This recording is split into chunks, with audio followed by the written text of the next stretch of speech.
آپ دنیا میں کچھ بھی کر لیں، سب بنا لیں، گھر بنا لیں، گاڑیاں بنا لیں، بلڈنگیں بنا لیں، یہ سب یہیں رہ جائے گا.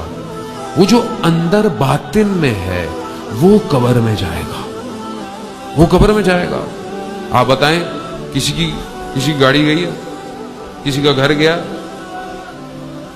یہ جو ہم اتنا خرچہ کرتے ہیں، موبائل ہاتھ میں لے کے ٹہل رہے ہوتے ہیں، ایسا ہو ویسا ہو، یہ گیا ہمارے ساتھ؟ نہیں گیا. قبر میں کیا جائے گا؟ مولا فرماتے ہیں کہ تمہارے انسان کے 3 دوستوں کا گروہ ہے، 3 طرح کے گروہ. کیا؟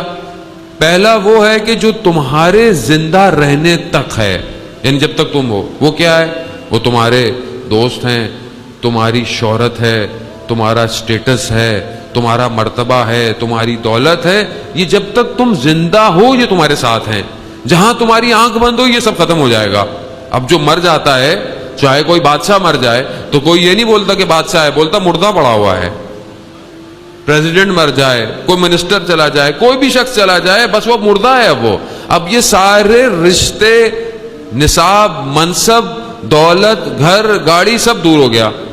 کہا دوسرا گروہ وہ ہے جو قبر تک تمہارے ساتھ جاتا ہے. وہ کون ہے؟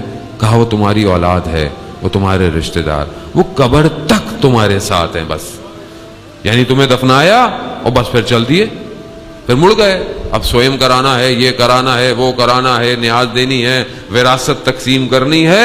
اب وہ مردہ قبر میں کیا ہے، اس کی حالت کیا ہے، کسی کو خبر نہیں ہے.